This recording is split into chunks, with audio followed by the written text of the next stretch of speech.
We made it through week 5 Survivor with no sweat. We took the Detroit Lions. And again, I like a boring Survivor. I mean, I like when a big favorite goes out and it's not us, and that's going to happen. I mean, that's how Survivor works every year.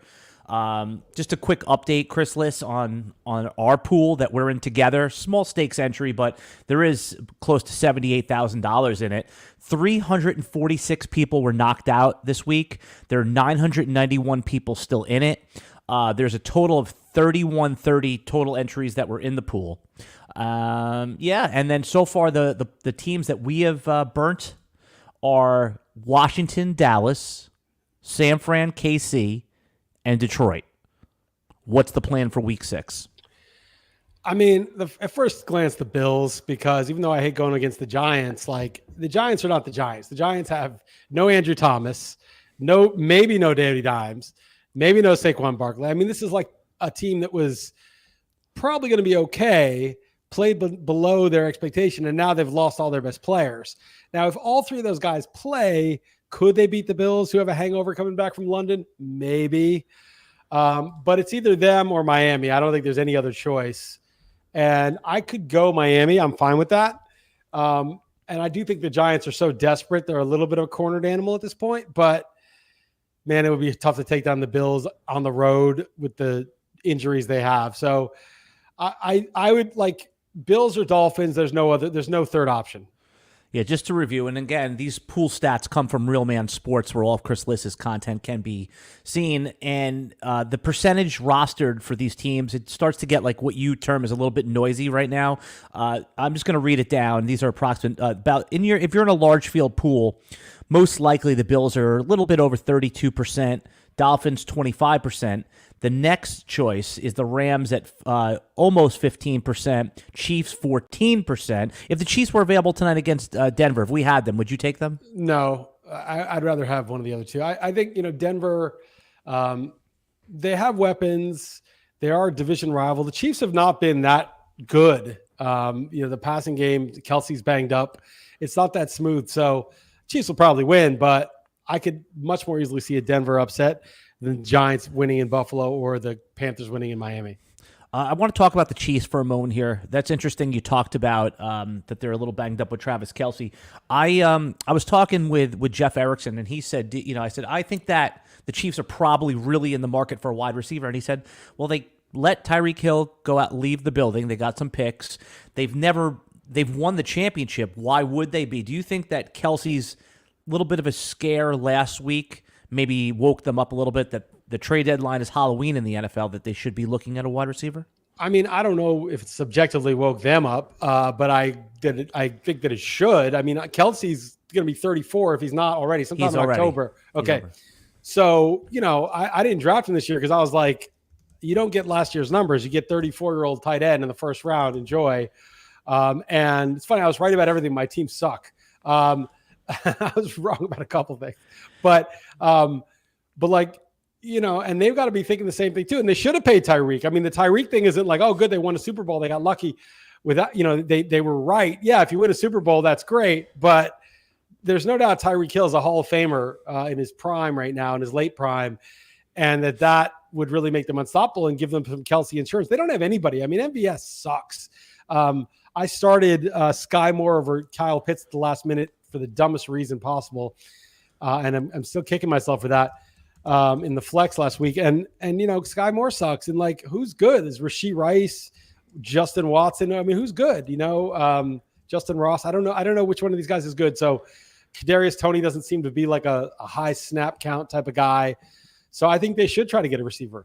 I wish I had this stat pulled up, but I think that Rashee Rice, the second-round rookie, either leads the team in targets, routes, but has played the least amount of snaps of all the other wide receivers, basically meaning that it's a good leap of faith here to say that he's going to be a little bit more involved. But like, that's their best option, right? A second-round rookie who has flashed but is not basically getting a high snap count at this point.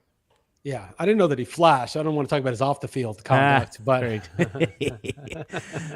good, very good.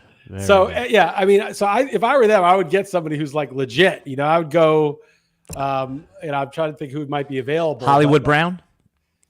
Too small. Too small. Cortland Sutton. And it's been too long since he was good. Jerry Jeudy. He's never done it yet. I mean, none of those guys are really great. Thielen's 33. There's no good. I can't really think. You want someone who's like Tyreek Hill, but the Dolphins are in contention, so they never trade him. So, you want somebody who's like, 28 or younger, who's been a good pro for a while. I'm trying to think who that could be. Deontay Johnson, but the Steelers are still marginally in contention. You want someone a little bit better.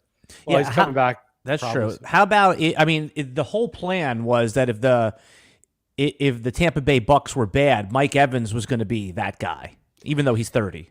But they're not bad. Evans would be a good rental for the Chiefs because he's still good. Godwin and him, because the team is good, that's a problem. The other one would be Hopkins. Like he's on Titans. The Titans are kind of borderline. That Hopkins would be perfect. I got it. I have it. Devontae Adams. That is perfect, actually. It's a bit unfair. They would be really good if they had those guys. But that would be perfect. Then the thing about Adams, he's such a good possession receiver. He's not really a deep guy, but you can throw the ball deep once in a while to MVS or one of those guys to stretch. You just need him to be, the Kelsey insurance and also the dual threat when there's Kelsey and him on the field. So they can win with Mahomes, even if Kelsey's hurt. But I think that would be really tough. They could do it. I think he's good enough that they could just spread it around. But why, when you have Mahomes at his peak, why chance it? Why not just get another guy? Yeah, and the thing with a lot of teams don't like to trade in division. I don't know if that's necessary. If somebody offers you the best pick and they're in your division, you should, send your player away. If the Raiders lose another game or so, maybe that's the one right there. I mean, yeah, it's too bad for them in a way that they won that game. It's like, winning that game makes you not trade Adams, and maybe you get a first round pick. The Chiefs' first round pick is kind of like a second rounder, but it's still, still valuable. Yeah. All right. Let's talk about what we're going to do with Survivor, and then I have a ton of other NFL issues to talk to you about here. I had put in as a placeholder the Dolphins, right? I had a feeling that you've changed your stance, that you're not picking against the Giants. I don't want to go against the Giants. I've just given up on the Giants. So I wouldn't mind them getting the number one pick next year at this point, because I don't think they can get in the playoffs now. And I think that, once Danny Dimes hurt his neck, in addition to Barkley's it's supposed to be, maybe only be out a week, maybe I'll just miss that Thursday night game. This is just dragging on. And then Andrew Thomas, he's a lineman. You think, he can come back fast. He doesn't have to make sharp cuts.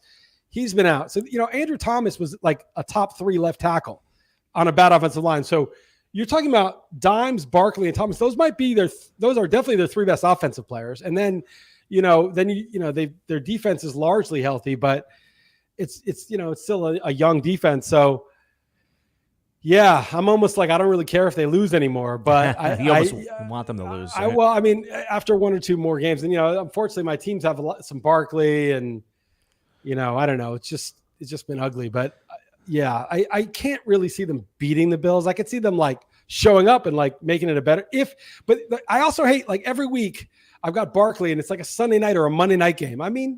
Fuck off. It's I'm already dealing with the injury and now I don't even know who to set in my lineup. That Sunday night stuff is just bullshit. I can't, you know what I mean? When you're forced to make decisions based on the schedule that has nothing to do with making a decision. It's already bad enough to make bad lineup errors. And now you're Saquon's questionable. It's Sunday morning. Do I just play him? Do I pick up Gary, whatever his name is, and Eric Gray now is the guy who got carries? Do I pick up Eric Gray just in case, or do I start Deonta Foreman that I picked up last week? I'm probably just going to start Foreman, but it's just annoying. Anyway, yeah, I probably go Miami, but Miami and the Bills are 50-50. All right, but we need to make a decision. Yeah, we'll make it before the game. I just think that before the game start, but I just think that you don't want to make this decision until you know if Andrew Thomas is playing, if Danny Dimes is playing. If Dimes is out and Andrew Thomas is out, then you got to do it. The Miami game, though, isn't it 1:00? Yeah, but you're going to know more between now and 1:00 Sunday than we do now. We're going to learn it may be that Andrew Thomas is ruled out, Danny Dimes is ruled out, Danny Dimes is definitely playing. Yep. All right. If you're in the chat and you're still in your Survivor pool, which hopefully you are, just put in the chat who you are taking and who you think that we should take in our pool. We're going to crowdsource the answer and then take the opposite. My first instinct was the Bills, for what it's worth, but it was also assuming that the Giants are some of those guys don't play. If they all play, I probably take Miami. That's kind of my stance. And I can't make an answer until I get the information. And why would you decide on Thursday morning, when you have till Sunday morning to make the decision? All right. So this is what I'm doing. I am putting Miami in as our placeholder, and I'm going to force you to change it to the Bills because I know that's the one that you got. So this way, I know you're on it here. Okay. All right. And then, what's it called? I have a second entry in this pool. It's not mine. It's my wife's. She took Miami. She was, again, so, she's not an expert on football, but, sometimes what do you always say? The novice only sees the one path it sees many paths. In the beginner's mind, there are many possibilities. In the expert's mind, there are few. Right. And it's about Zen mind, beginner's mind. It's Shunro Suzuki. And it's a 1968. I think he wrote it in the book, maybe 1971, something like that. He brought Zen Buddhism to the West. One of the key guys in that book, the Zen mind, beginner's mind. It's a good book. Recommend it. Yeah, no, I use that. I've heard you say that on the Chris Liss podcast before, and I apply that. And especially in my refereeing world, I referee high school basketball, and all these veterans, they think there's only one way to do it. And then, sometimes our newer guys come in and they're like, why not this? And I listen to those guys because of that philosophy. Especially good in like the fantasy sports industry where there's all these like stat bros. You think they figured everything out. And they think, oh, no, you have to do this. And it doesn't mean they're wrong. It just means they're wrong for thinking they're so right. That's all. They're not necessarily wrong in a specific instance. Yeah. Did you have any Justin Jefferson in any of your fantasy leagues? No. Yeah. I know you play a lot of tragic that he would have an injury like that and harm so many teams. And also personally for him, it's horrible.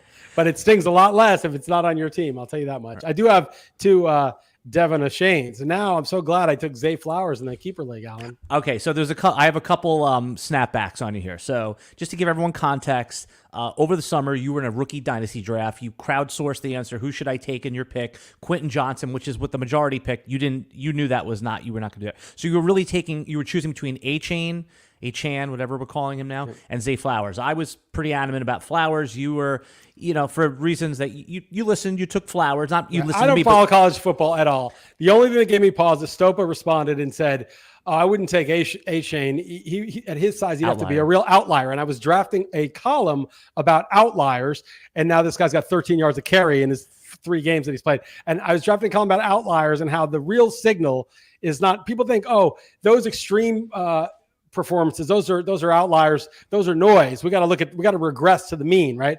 And I'm saying no, the outlier is the signal, the average player is the noise. And I thought, okay, this is a key word, but I still was a total nutless monkey and took Zay Flowers per your suggestion. But that is not the nutless monkey pick. Would have been to take Quentin Johnston because I wasn't going to listen to the crowd. I don't care. I just throw it out there to get reactions. I don't listen to what they're saying. Right, but he was also the ADP favorite. Like he was he was the consensus pick in rookie drafts ahead of Zay Flowers by by 3 or 4 picks. Oh, really? I didn't know that. They're all first rounders. The lesson I learned was Scott Barrett who said this, and it was a study maybe by this other guy. Basically, that if there were 2 players drafted around the same part in the NFL draft, which those 2 were, get the less athletic guy. Like don't get the 6'4", 230-pound, 4'4" beast. If he's in the second rounder, get the 4'4", 5'10", 180 guy, because if they're both being drafted at the same place, the less athletic guy is the better football player, and that's more important. And so, obviously there's the Metcalfs and some guys and AJ Browns that are athletic and they're amazing. But but everyone thought those guys should have been first rounders. They fell. Like it's not. Right. You're talking about like consensus second. He wasn't doing any shoulda, woulda, cause. He was saying just in general wherever they get taken. And you had like Jarvis Landry, who has no athleticism, had this like great career as a first round pick. And then you had some guys who were like Kelvin Benjamin, who was an athlete. He's 6'5", but he was okay. And you had a lot of exceptions to that. And I think for the most part, it's true. Like route running and just college production, it's like how to play football. And so maybe you're, Amon-Ra St. Brown's another one. He's not much of an athlete, but he's a good football player. And they end up being better than, the guy that they drafted. Yeah. So I want to go back to Justin Jefferson just for a second here. I'm in a bunch of leagues where you could trade and redraft. I have tried to trade him just because I don't want to wait for him. I mean, at first I started like, hey, 1-for-1 for CeeDee Lamb. Obviously, that was an auto reject. Chris Olave, which coming off the bad game, auto reject. I went down to DJ Moore. He's been hot, auto reject. Right. I mean, should I'm just nervous. Jerry Jeudy. Oh, you can get Jerry Jeudy. I was thinking Nico Collins. Do you think that's a good trade for Justin Jefferson in a redraft? I think that's a doable trade. Will it end up being a good trade? It depends on only one thing. How long is Jefferson out? If Jefferson's out 4 games, that is a great trade for the guy who got Jefferson. If he's out 8 games, that's a great trade for the guy who got Collins. I mean, it's all a matter of when he comes back and at what capacity. And, you look at Kupp, looks like he's completely 100%. And so that's, here's the problem. Here's the problem that with Jefferson is that he was looking for the big contract extension. He's going to get it. So if the Vikings, don't win another game or one game between now and the next 4 weeks, and he's not 100%, is he incentivized to sit another game or two? And then I can see a game or two, but I think if he's healthy, and he's looking at Hall of Fame, he's looking at Jerry Rice's numbers. I mean, it's a long shot to play till you're 40, but the point is that you start your career like nobody's ever started it before. You're not just like, no, I'll throw away the season, have 500 yards on the season. He wants to get 1,000 yards on the season. Mike Evans doing it every year. I would think, I don't know, I may be wrong about this, but I would think that someone like him, when he's healthy, wants to get back in. Even if Cousins is traded, he's going to want him back in. Although, did you hear that he said that he doesn't want to stick, Jefferson, that he doesn't want to stick around unless Cousins is extended? So the other thing I want to talk about is with Kirk Cousins. Okay, there's a lot of Cousins can get traded. Let's remember, Chris, that Cousins has a no trade clause. Why the hell is he going to agree to a trade to a team where he has to learn a new playbook, move his family? Because he's an unrestricted free agent next year. If he has an average rest of season or a bad one, he's not going to get the big contract next year that he's seeking. Whereas if he stays in a place where he's comfortable indoors and has a pretty good season, he's already had a good one, that's good for his market next year. He'd have to agree to go somewhere to be traded. Yeah, I mean, you don't know the motivations of these guys, but one, I'm imagining that Jefferson cares about his all-time stats. Maybe he doesn't, right? But two, Cousins may want to win a Super Bowl, and he may want to be like, the Jets have a good defense. They've got Garrett Wilson, got Breece Hall. I want to win a Super Bowl, and I'm leaving anyway after this year. I'm rich already. I'll get a new contract no matter what. I want to win, and I'll pick up the playbook. It's my job. I like doing it, so I don't know. Right. So other than the Jets, right? That's my point. Like he would need an injury to like Jalen Hurts to be motivated to go win a Super Bowl because that's one of the 9 teams, 8 teams, 10 teams that can win a Super Bowl. Maybe, would he go to Tennessee if he was offered a trade there? They're not. They're not really a contender. But that's my point. It's like unless there's but upgrading Tannehill to Cousins with that roster I don't think that's even a big deal. Cousins is better, but Tannehill's okay. I think that you'd have to be like the Jets, like they got QB1 who's played a little better lately. And they're like, okay, we need a pro here. And we can win this. That's really the only fit I really see. Who else is even the Falcons? That's a good one. They could win. The Falcons, you got a great offensive line, which is a great, you're in a dome. You got Bijan Robinson, Drake London, Kyle Pitts. I don't know why they trade for Van Jefferson. Van Jefferson sucks. I don't know. It's so pointless. They already can't feed all the mouths they have. And now they're bringing someone. Everyone's like, oh, they got Van Jefferson.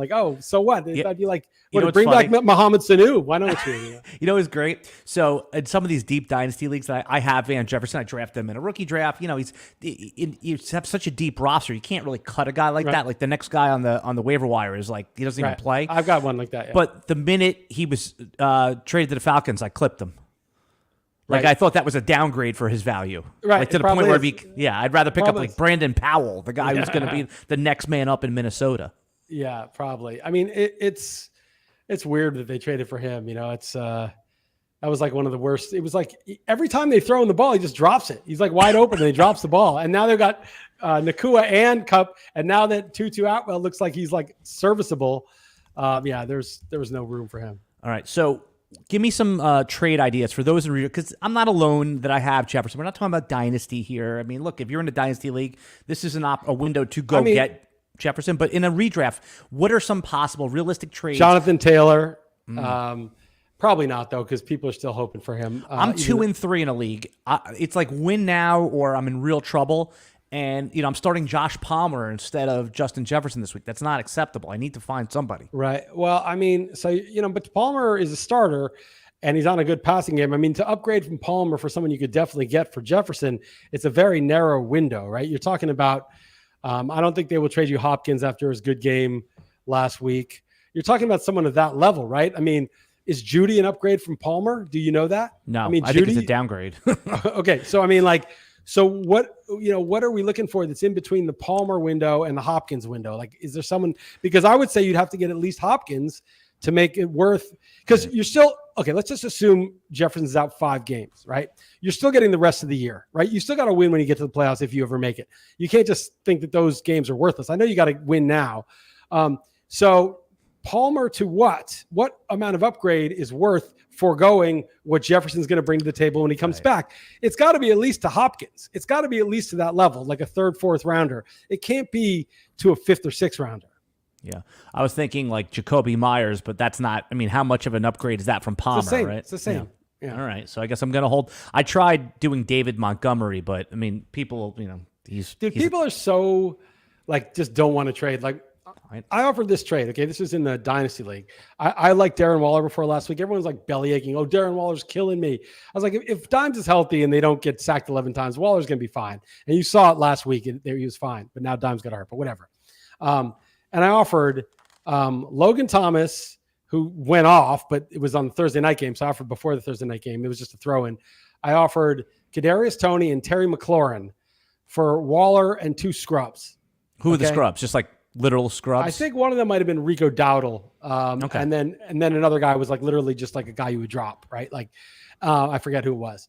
But it was Dowdle, a drop, and Waller, who had done nothing, and everyone was bitching about him, for Logan Thomas, but it was before he had his good game, Terry McLaurin and Kadarius Toney. And it was just rejected out of hand with no counter. And this guy's not competing this year, by the way. He's as bad as now I'm not either, because I had a horrible week last week. And but I was just like, I like Waller. I'm going to buy him low.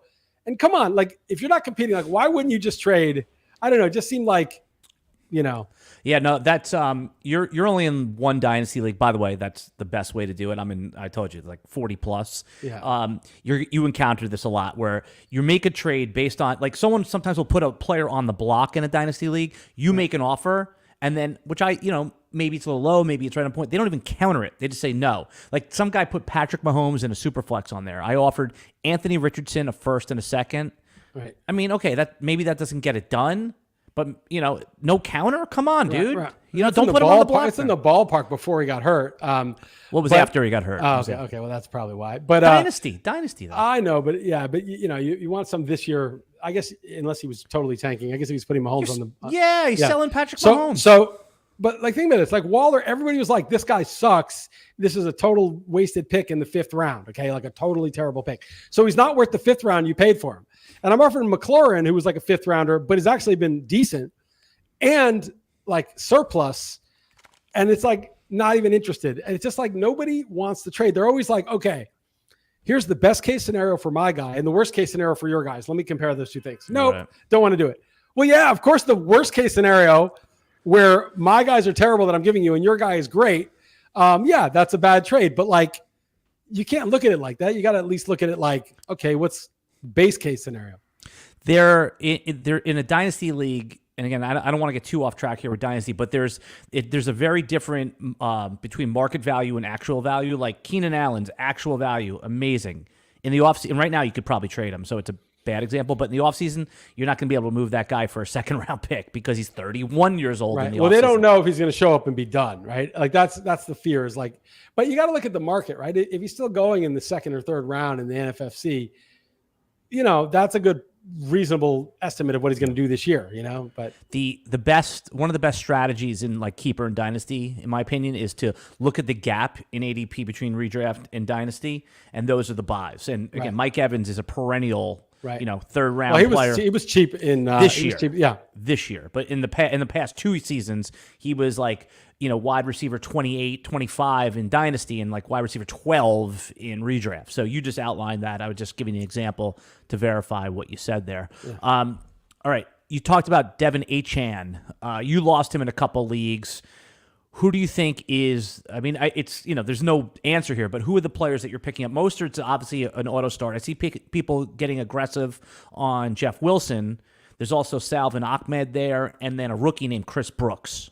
Yeah, so I picked up Wilson in a couple of leagues. I spent like $250, $300, $330 in one. I was great bids. I looked at, so last night, so two things. After last week, because I had a debacle last week where I was looking at Fantasy Pros. Why? They gave me an F on my baseball league that was in first place and cast in second place. Those midwits don't know shit at Fantasy Pros. It's not anybody in particular. It's the average, whatever. I'm never looking at it again. I vowed, I don't care how uninformed I feel. I'm just going to go with my gut. I don't give a shit like if it's totally off. Fuck that. That was a huge mistake. And so I'm just pissed. So then I did my bids and I was like, oh, maybe I'll look on Twitter and see what these guys are going for. Because remember, I was low on Jaleel McLaughlin last week. Didn't get him. That was my other dunk. I wanted to dunk on you about that because I was telling you to pick him up. You remember? Okay, well, right. But anyway, so I said, you know what? I'm not going to consult anything. I'm just going to put the bid that I think, and I got him in every league that he was available, and I got him by a little amount. I want to look at this because I'm proud of this. So one league I got Wilson for $333. You know what the runner up was? $328. Okay. Second league. I got Deonta Foreman for $333. Second bid was $238, so that's not too bad. The third one I got Salvin Ahmed for $80, and because Wilson was available, second bid was $69. And the last league, I got pervert Wilson, that guy is. Who's 69? and the last league I got Wilson for $333. Second bid was $223. So I feel like I was going to tinker with them and look it up. And I was like, screw that. These are the things I think are about right. As best as I can tell, you don't know. And those are good bids. And the rest of my life, I learned a bad lesson last week. I'm never looking at anything. I don't want to look at ADP barely anymore. Yeah. I'm just going to do my own thing. I may look at ADP after I've done all my research for football and baseball, but all this consulting, what did the market think? Maybe I'm wrong. Just be wrong. If I'm wrong, I'm wrong. Okay. And then I'm like, wow, that was dumb that I thought that and I'm wrong. And I'll just live with it. And I'll be like, you know what? You were wrong because you made this assumption that was untrue. And I'll just be like, yeah, I was wrong. I make mistakes. I'm a human being. I can live with that. You know what I can't live with? Oh, I'm going to do what these fucking idiots say. These people who know nothing that are always fucking wrong. But you know what? Maybe I'll just do what they say. And then it's wrong. And my initial instinct was right. That I cannot live with. And I lived with it one too many times last weekend. It may have destroyed my primetime team. But that's it. I'm never doing that again. I'm just going to make my own mistakes for the rest of my life. I'm not listening to any of this shit. It's funny. You are talking about fantasy football, but I guess that exact philosophy is applicable in a lot of recent history. Dude, yeah. That I actually did listen to myself, and I didn't make the mistakes that a lot of people made. Thank God. The stakes are higher. That's why.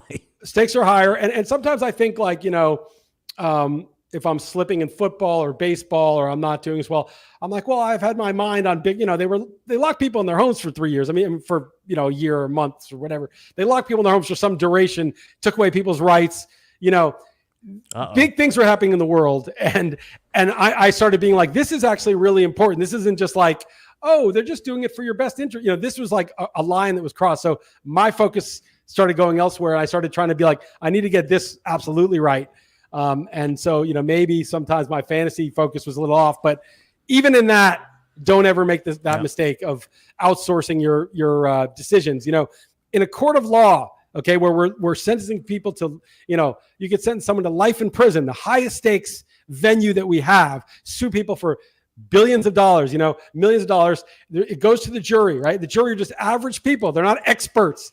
And they have experts who testify, but they're not rendering the verdict. The experts are just there to clarify technical matters to the layman. They are not there to render verdicts. Regular people using their best judgment when presented with facts are in charge of these verdicts. And you must be the juror in your own life, the person who's qualified to render a verdict. And that's it. From now on, no more of that. If you love passionate topics like that, you should definitely check out Chris Liss's podcast. It's the Chris Liss Podcast on Spotify and Apple Podcasts. I'm a regular listener, and I'm sure most people listening on your podcast feed already do it, but anyone new to the RotoWire Survivor video should definitely check it out. And also, I got to give you a quick note here, is that as passionate as you are, you can't shake the table. You're getting the video viewers. You know what it is? It's that I got this standing desk. The standing desk, you can see the chairs behind me, how much lower it is, right? Right. Okay. So I got the standing desk, and what it's done is it's really sent me to my couch on my laptop, because no one wants to stand up all day and work. So it's made me even lazier. but because it's on the standing desk, it shakes a lot. So don't put your hands on it. You're putting your hands on it. it's just unconscious. You got to, I got to, talk with my hands. Yeah. Yep. It's funny. My wife has a standing desk, and she does stand all day. She does, I don't know how she does it. I had to buy her a, like a foam cushion for her feet because I saw her starting to wilt towards the end of the day. Well, your lower back starts getting a little tight. But I should stand more. I mean, the couch is a scourge, but you end up just not wanting to deal with it. Do you have one? Is your standing desk lower? Do you have a button to lower it? Yeah, it does, but it doesn't get low enough to really. I mean, I sometimes sit in the chair and lower it to the maximum. But you're still looking up at it. It's not like, All right. So do your best not to shake the desk, even though, most people are going to listen on the audio anyway. So it doesn't matter.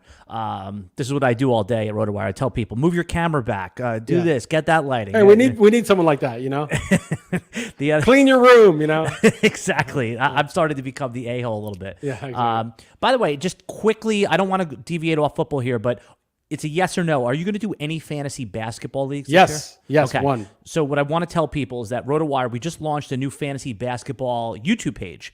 And I'm telling you, I know nothing about fantasy basketball. I used to be a pro, right? Me too. I was super into it. So good to it. But just by editing the videos of our guys, Nick and Alex and Ken and all those guys, Shannon, Brandon, I'm learning so much. I feel like I can win the NFBKC now. So I'm going to be in the NFBKC because Sasha's into basketball and we're going to do a team, and she's researching all the teams.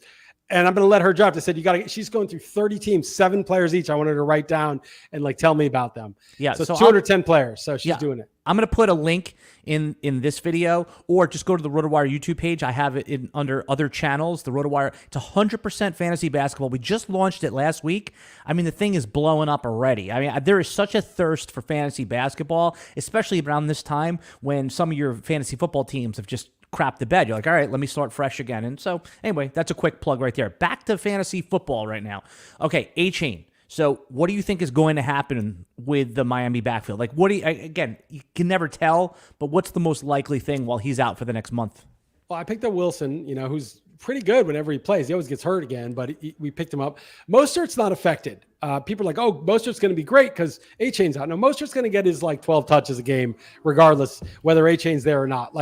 He just can't handle a big workload. So you're going to get somebody else in there. And I think it's going to be Achman or Jeff Wilson. That guy Brooks, I was like, who's this Michael Brooks guy they're picking up? And then Chris Brooks. Chris Brooks, exactly. And so 3 games ago, I was like, oh, he had a good game. 3 games ago, he came in and had 60 yards. But, he was back on special teams after that. So I think they'll go to the vets, who know how to pass protect. I mean, Tua's brain is the most sensitive part of Miami right now. That's the thing that could derail them the worst. And so I think just even for that reason, they're going to want to have somebody who's played a bit in there, especially on passing downs. Well, maybe, the unthinkable happens to Tua. Maybe that's the Kirk Cousins spot, right? Nice weather. It's Miami. You got perfect weapons. Spot. Yeah. I actually picked up Mike White. In one of my NFFC leagues, it was the Thursday, Friday, and I picked up somebody that was worthless, that it got hurt or something. And I was thinking, never have a dead spot, always. So I picked up Mike White. I mean, this is terrible because I was he's only valuable if Tua gets hurt, but I was Tua could get hurt. And then I would have the Dolphins quarterback, and I had quarterback problems in that league. So I was always put a buck on Mike White, put a buck on somebody. Never have a dead guy on your roster. Never have somebody that you're oh, this guy can't possibly have value. Or somebody, I mean, yes, but a better question to ask yourself with the same question is, will I ever start this guy even in a pinch? That's what I mean. Yeah, that's what I'm saying. It's the same thing. Right. Yeah. And I was my quarterback was Russell Wilson as my top QB. I had Matthew Stafford end up picking up Stroud. But at the time, I was give me Mike White on that Dolphins offense. He could be better than those guys, certainly with certain matchups. Yeah, I'm just reading a note right now. It says here, it's from James Palmer. We were talking about trades and from the NFL Network. They're trading. There's going to be a lot of trades Friday morning on the Denver Broncos. Sutton and Judy, I can almost assure you one of them is gone, if not both. Who do you think is Marvin? I mean, Marvin Mims is rostered everywhere. If you're in a league that trades, what would you do to get Marvin Mims, if anything at all, at this point right now? Or are you taking a shot on one of the other guys? Because, again, I know what you're saying. Like in the NFFC, there's no trading. Right. But a lot of people listening to this, they can make. I hope they trade those guys, because I got a 22-1 rookie receiving yards winner, Marvin Mims, before the season. It's like my only good bet. So that one probably comes in if they trade Judy and Sutton. Who's the other guy? Brandon Johnson. And they also cut a guy named Little Jordan Humphrey, who was he was ahead of Mims sometimes on the depth chart. So he's cleared out at this point. Yeah. I mean, I think he's worth. But usually, like, I guess if people aren't aware of that possibility, that Mims could be traded into prominence, and they realize there's low snap count or whatever. I don't know. I mean, Deontay Foreman, if he's declared the Chicago starter? If someone needs a running back, that's a fair trade, though, because Mims is still on spec, right? I mean, I have Foreman going in 2 NFFC leagues this week, and I'm happy about it. If he starts, if those other 2 guys are out, and I think they are, Foreman's good. I mean, he's a good running back. Yeah. All right. I want to talk about JT, Jonathan Taylor. You had a little viral clip. You had a clip go viral last week talking about Jonathan Taylor, and you didn't say anything crazy, just that people are interested in him. He gets in there. It almost was like a preseason game for him. He gets the low snap count. Zach Moss goes bananas, goes off. I mean, you couldn't have got a better. That's the game that you were hoping you got when you drafted JT, right? So moving forward this week, it's going to be a slow ramp up. There's no confusion whether JT is going to be the main guy. I guess my question for you is, once they regulate the touches, do you think Zach Moss is just a backup, or is this now, because of what he's done, like a backfield committee where Taylor is the lead back? I think it's going to be like Bijan and Algier, like where like Moss has a role, but it'll be like 60-40, 65-35. The problem is I had Moss on my bench too. I was like, I can't use him now that Taylor's back. And that was just bad timing. But I do think this week is going to be tough, because what'll probably happen is people will be hesitant to have Taylor on their bench, and he'll do the Zach Moss thing. And you'll be like, I had Taylor in there. He did nothing. I put him on my bench. He went crazy. But it's just, you just don't know how quickly they're going to ease into that final role. But I would expect it to be Algier Bijan. Would you start Zach Moss? Zach Taylor. I can't believe I said that's the coach of the Cincinnati Bengals, and it's the combination of their 2 names. Yes. Would you start Zach Moss this week? And again, I know everything's relative, but is he inside your top 24-ish running backs, top of head? I know you don't rank. Yeah, probably not. I think Taylor will get he'll get a smaller role, and he's not as good as Taylor, last week notwithstanding. It would depend, compared to whom, he or Deontay Foreman. If Foreman were the clear starter, I mean, that's like him or Chuba Hubbard if he's the declared starter, because now Miles Sanders is banged Chuba up. Hubbard's not very good. I have him though. It's so funny. I have that guy in the league. So Hubbard and I know these are impossible decisions, but I don't know. Flip a coin. I mean, I just got everything wrong last week. You're asking me I don't want that problem. It's like people are like, who do I start? This guy or that guy? Let me, you tell me. I'm like, dude, it's a coin flip, and I got my own problems, and now I want to be wrong. And I told you told me this. I don't give a shit. I don't want to deal with this. Like, you want to deal with it, Alan? You say. All right. You watch a ton of football, and you put out on Real Man Sports every week your Monday observations, or after every game. You do your observations from the weekend. When you're observing the Cleveland Browns, right, big game this week, and you see Deshaun Watson play, now he's injured. Do you think we're ever going to get back to Deshaun Watson being this top 5, top 6 QB, or is the sample now big enough where the Browns probably are filled with regret? What's the Deshaun Watson take moving forward? You got to kind of massage the sample a bit, because he came back. He was playing banged up. The point is that I don't know. I saw some things in the Pittsburgh game that they lost where he looked good to me. Pittsburgh has a good defense, and he was just making good decisions, getting out of problems, chucking the ball down the field. Didn't always work, but I actually still think he's good. I think he's more or less the guy. I think that, he's not playing in the dome. He's playing outdoors now. I mean, it's kind of Houston's probably a better place to play as a quarterback. You look at Cleveland, like, they haven't had a lot of good quarterbacks in their history. And I think Chicago's the worst place to play as a quarterback historically. It's not just weather. I just think there's some places that are harder, and Cleveland's one of them. But I do think it's likely that if he's healthy, because he has like a shoulder thing or something now, right? Yeah. But and he hasn't practiced, I don't think. I'm looking at the note here. So health is the wild card that you can never really, because if he's compromised, then nothing I say matters. But if he's healthy, my inclination was that he would be himself. It's funny because they started the rookie DTR last week. He failed miserably after having a good preseason. Now they have PJ Walker presumably starting, who has been an XFL or an AFL castoff. They had Josh Dobbs on their roster and traded him away. I bet you they're regretting that right now. QB is the hardest position to evaluate, I think, of any. I mean, they can't evaluate anything. I mean, the Giants had Victor Cruz in camp, lit it up, and they cut him. And the next year he had 1,500 yards, and they didn't know. He was in their camp, lighting it up in the preseason, and they didn't know. They started Tom Savage over Watson, as a rookie, and after the first half, they replaced him. But QBs, and especially backup QBs, that you're not even getting a full chance. I mean, they just don't know. And Dobbs looks like he's at least credible. So not a surprise. Yeah, of course they would want to have him as the backup now. Yeah, Dobbs, to me, at least earned like an $8-9 million contract for next year. He'll be the bridge to a rookie. He'll be the new Jacoby Brissett. Well, some of those guys end up actually being starters in their own right. Rich Gannon was like that and became an MVP. You never know really like how good the guy is. And then you have all these, I always think Tyrod Taylor's good. He was always the backup. He was the starter over Herbert till they knifed him. But I have to get that in once a show. But I mean, I always thought Tyrod Taylor was good. And when he comes in for the Giants, I'm like, he can play. He's not like a stiff. So some of these QBs, Geno Smith was the backup, for a while, and then he got a chance, and now he got a contract. So, you never really know with these guys unless it's like Colt McCoy, who's like a proven scrub over like 10 years. You know what the signal was that Josh Dobbs was good? Is that Tennessee took him cold off the couch in a playoff game, and he didn't fail completely, right? Yeah. Like that's the highest pressure, and he stood up to that a little bit. On my list here, I have the Patriots and their quarterback situation with Mac Jones. It's easy to say Patriots are the worst team ever. Mac Jones sucks. Like, what are you observing when you see the Patriots and Mac Jones?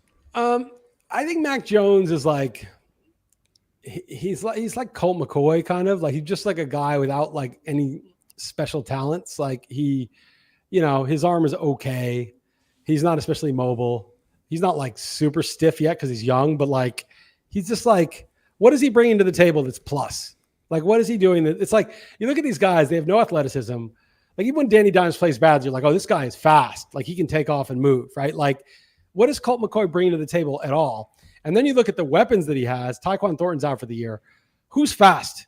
Devontae Parker at age 30-something? I mean, who's fast on the team? Nobody. Ramondre is good, but he's slow.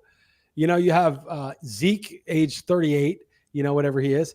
You've got Hunter Henry, who's like a possession tight end. I mean, there's nobody who can make a play on that whole team. Like their big acquisition was Juju. I mean, come on. Like Belichick, I don't want to disrespect what he's done, but that guy traded a second-round pick for Sanu, for Trough Sanu. I mean, I get he's playing 11-dimensional chess, but this is the dimension beyond that I can understand. This is like, what are you doing? Like, it's so genius that it's retarded. It's like, why is he acquiring Sanu for a second-round pick? And then his teams are terrible. And then he's like trying to put, I know they had some injuries to Matthew Judon. That was big. And Christian Gonzalez, but come on, like, how is this offense supposed to function? Yeah. All right. So last week, here's my, I love to come back and victory lap on you where I can. And you and I debated about Jaleel McLaughlin. And I said that it's not about like what's likely. I'm using your own philosophy right on you. I said, what happens if, right? What happens if you got your 17 points? We're in the same situation this week with an undrafted rookie named Amari DiMercato. What kind of bids did he go for? What percentage of fab in your leagues? And do you have confidence in him? I mean, he looked pretty good. He was siphoning work from James Conner before the injury. Now he looks like he's the lead back in Arizona.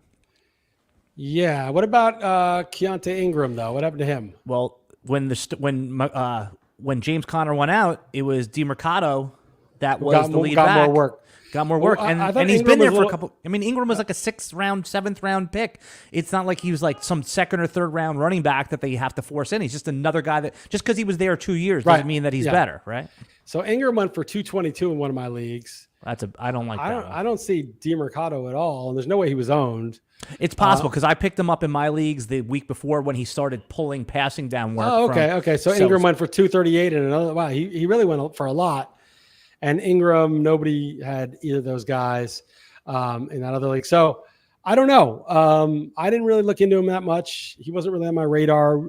I probably should have because Arizona isn't really the garbage dump that we thought it would be. Like they moved the ball and Connor looked great. Actually, he had holes to run through. So, I didn't really have a big opinion on him. The Jaleel McLaughlin thing was funny because I was going to take the W on Friday when Javonte Williams had a full practice. And I was like, you see, you idiot, he's going to play. He had a full practice and then he didn't play. And McLaughlin only had 12 touches, but he made him count. So, well, that's what he is though. That's what he is. He's a guy that can make. He's like Mostert. He's Mostert A-chain. He's one of those guys. And Peyton will use him because Peyton likes those kind of, guys that can give you a quick burst. We'll see, but it certainly looks good after a week. And with Jaleel McLaughlin, it's not like someone like DeMercado who was just kind of forced in to line up behind the work. All the beat writers had said that he had been with the first team all season long. Right. Yep. And his one Achilles heel, McLaughlin, is that he's like an F grade pass blocker. Right. Which matters. It matters. And there's P. Ryan, who they brought in, who's like quasi-competent. And there's Javonte Williams, who, if he's healthy, was considered like a guy who could be a future star. So you have three players there. We get a lot of people watching this video on Friday and Saturday before their survivor pick. So I don't want to go too much Thursday night football here. But right now, if Javonte Williams and McLaughlin are both playing, we've had a couple questions in our chat with just lightning round. Which one of those guys would you feel more comfortable starting? Probably McLaughlin, because I think he'll get those he'll get 9, Passes. Sort of like gadget touches. Whereas Williams could be eased in and first of all, he could be scratched, but if he plays, he'll get eased in for 10 touches total or 8 touches. And P. Ryan's there. I don't know. Again, it's one of those decisions that I don't have to make.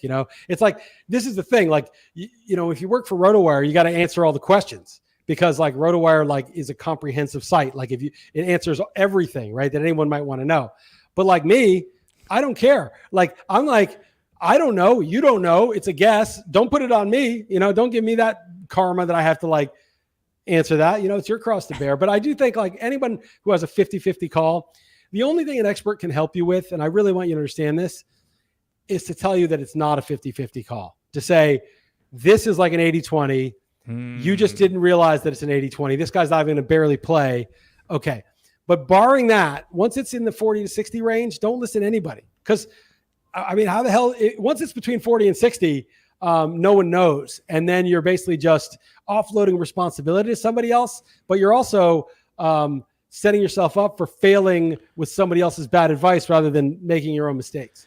Because I'm incentivized to give someone an answer, I answer all the questions, the start sits on the you YouTube, have to. Right, on the YouTube channel. But I actually use your philosophy here a little bit. I say, this is a close call, this is a coin flip, but if it was my team, I would pick this player. Right. I sometimes do that. I would do this, but it's 50-50. That's fair. I think it's a good way to do it. But sometimes but the guy's not hearing the 50-50. He's just good, you told me to do this. And then you're like, I don't even want this burden. Why do I have to think about this? Right. It's like if somebody hands you some hard Sudoku puzzle when you're in the middle of doing something else. You're like, I actually like doing Sudokus, but I'm like, I don't want to do this. This is your puzzle. Sasha comes in and says, what's this math problem? I said, well, what do you think it is? She's like, just tell me. I'm like, no, it's your homework. Why am I doing your homework? If I just tell you the answer, what's the point of you even having it?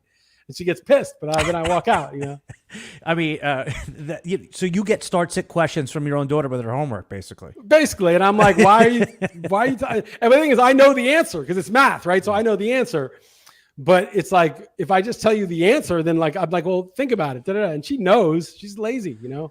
She's not lazy in general, but she's lazy about that. Yeah, well, there's no such thing as lazy. There's just things we're not interested in. Yeah. Yeah, walking the dog that she begged for and that we got and that she doesn't do. And I say, Sash, you walk the dog once a week and you walk him for 5 minutes. She's so bad at walking the dog. It's so passive aggressive that he'll definitely pee in the kitchen after she walks him because she doesn't walk him long enough to get the job done. And it's there's almost no point in even getting her to do it, which is like World War III, because even if she does it, it's worse than if she hadn't done it because at least if she hadn't done it, I would do it properly and he wouldn't pee in the kitchen. if only there had been a situation in the history of time where a kid asked their parent for a dog and said they would do anything and then didn't do anything. I mean, like, if that ever happened before, you would have at least had. We're just guilty because she's an only child. We just felt like we had to give her a brother. You know what I mean? Like, and so we gave her a brother of a different species. And he's a great dog, and it's worth it. But I mean, come on, just help out a little bit. Jesus. You fell for Parent Trap 101, though, right? I mean, like, we knew. Yeah. Yeah. I mean, there's, when growing up, when we all said we would get the dog, my dad said there's zero chance. Like, he was like, no. Like, and now, terrible father for doing that. But meanwhile, he was right. Yeah. No, none of the kids ever do shit, but yeah. But she's not lazy on the fantasy basketball. And you want to go in together. You want to do I just need someone to do the moves for me. Like, I just can't deal. You're going to trust her to do the moves for you? No, she's not going to do it. I need you or somebody else to partner with to do it, Basketball is like baseball. It's not quite as bad, but it's too much to keep up with all season. Let me put out an all call. So if Chris Liss is going to do a high stakes fantasy basketball draft, right? A $350 entry. I don't know. I don't want randoms though doing it, Alan. I don't want randoms because if you can send your resume to Chris Liss and do all the moves from him, he will tell you what percentage of the 150K or whatever their overall prize. When we win it. But, you realize like an 11-year-old girl who's never done it before is going to be doing the draft. So, it's like when I did it for baseball and actually, Dustin Wagner, we split the 3,500 that we won. And we were like one run out of like getting cast in another one. Now, we did pretty well. All my leagues were pretty good except one. They had to take it on faith that like I made a competent enough draft that like it was salvageable, and it was. But in basketball, I feel a lot less. I haven't done a real basketball league in about 6 years. So, yeah. All right. Well, good luck. I want to talk spread real quick before we exit this video. Every week, I ask you, what are your highest confident leans? And, what I always check is I look at your Guessing the Lines article on Real Man Sports. I recommend that everybody go over there and check that out. And Chris Liss, basically, he puts down what he believes the line should be on all these games, what he guesses the actual line should be, and then what the real line is. And you can see it's very interesting. If you just look at the column, which the difference is between those two numbers, you could see where there's value. So, not going into the specifics except for a couple of games here, what are the ones where, and again, this is not gambling advice, this is just what you like. What is one or two of your highest confidence numbers against the spread? Because this is a tough week. Yeah, it's funny. It doesn't come to me till like Friday night usually. I just keep looking at it and then I just pick some. If I had to say, I think, I don't know if Watson's playing. So if Watson's playing, that line's got to move. But I like the Browns in that spot against the Niners. But the Niners, everyone's like, this is one of the best teams of all time. Their start is so great. I like to, Browns at home getting 5 right now. Yeah, getting 5. But if Watson plays, I think that's a no-brainer. I don't know if that's assuming he's playing or if it's got uncertainty built in. It's in the middle. It's in the middle. I think it goes to 4.5 or 3.5 if Watson plays. Anything above 3, I kind of like the Browns. And then I kind of like Cincy at home against Seattle. Since he's been very erratic so far, but I got the feeling, and maybe this is wrong, that they showed up. It's like week 1 was last week for them. Like they got in sync finally. Burrow's calf is okay. So I kind of like Cincy, but I got to look at it all again. I kind of like Denver on Thursday night a little bit. But again, I got to look at that again too. I really have to I just get it Friday night. I just stare at it for a while and they come to me. The thing about, for me, picking games against the spread, it's not like, oh, the net yards adjusted per play difference is this. To me, that's all just crap. It's all priced in. Maybe you'll get a tiny edge being like, this team's overvalued for their turnover success. And a lot of that's luck. That's not how I handicap. What I do is I try to just see like which team feels like it's a bit oversold or overbought, which team's kind of ripe to like take another step, which team is kind of coasting on past perceptions. It's sort of just I've done this for a long time. I look at the teams and I get a feel for it. And sometimes you sort of get in the zone and people say, oh, this is just luck. But the hot hand in basketball where the rim looks big and you're just draining shots. And then sometimes you get cold where you're like, I'm just going to pass and play defense for a bit. Cause unless I get a layup, I'm cold. That's just kind of how it goes for me with handicapping. All right, here's the promotional part of the podcast. Right now, RotoWires are letting anyone get behind our paywall over at RotoWire.com for free. 2 days. Just go to RotoWire.com /try. Put in your email and the paywall unlocks. You can see everything, including our fantasy basketball, our rest of season rankings for football, all our premium stuff over there.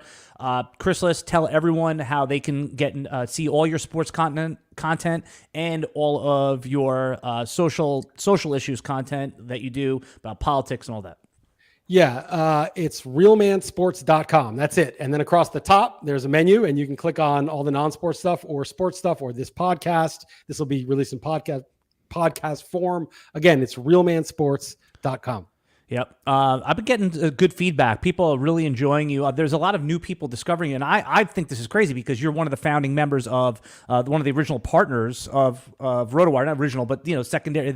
You're one of the key members that built the company. Obviously, you left the company a couple of years ago to start your own project, Real Man Sports. But it's just so funny. I always that some people think I'm more ingratiated into the RotoWire brand as a new guy for 2.5, 3 years than you are. Now, I mean, it's a new world, It's like these, there's people who were like, when I started in 1999, I was beat writing for them. There's people reading the site, watching this that weren't born at that point. So when Beating the Book, which still runs every week, when I started, that was 1999 when that column started. So, yeah, they weren't even alive for my tenure. I'm like, people don't realize I was a caller to your show, and that's how, I used to do a bit for you, like a comedy bit at the end of the year, which was kind of like the best moments of your show, and that's how this whole relationship started. Well, you were just a listener, and you would like call in or email once in a while, and then after a couple of years of that, or maybe on Twitter, you were like, "Hey, I've got this crazy idea. Can I do a best of?" Right. And we're like, "Yeah, what the hell?" Like we're basically wasting time anyway, most of the time, talking shit. And then you did it, and you did a good job. And so we're like, okay, let's make this a thing. A reoccurring bit. And then you did video work, and they were like, oh, we don't want to bring in Liss's guy, That's crazy, by the way, that right, was the... Well, I mean, it wasn't like, they obviously did, but they were like, I don't know. They were just like, just because I said so, So then I was like, I just told you, I said, just you write the email and I'll just pass it along. And I did. And DJ looked at it and was like, this guy's pretty good. And then that was it, Yeah. Yep. Now they're letting me pick some talent for some additional videos. So yeah, no, I'm just always grateful to you, and I always appreciate you coming on here every week. I know it also is valuable to your podcast feed and all that kind of stuff. It's great for me. Yep. But people are enjoying it. So if you do enjoy videos like this, consider hitting the like button, hitting the subscribe button, and eventually we'll have a Real Man Sports YouTube channel. I don't, eventually, right? I mean, that's coming.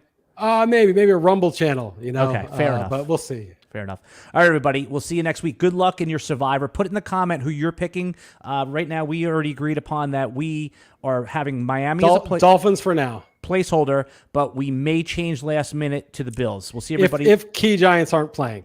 If key Giants aren't playing. Good point right there. Good luck. And we'll see everybody next week at 9:30 a.m. on Thursday Live or anytime on the replay with the collaborative effort with RotoWire and Real Man Sports.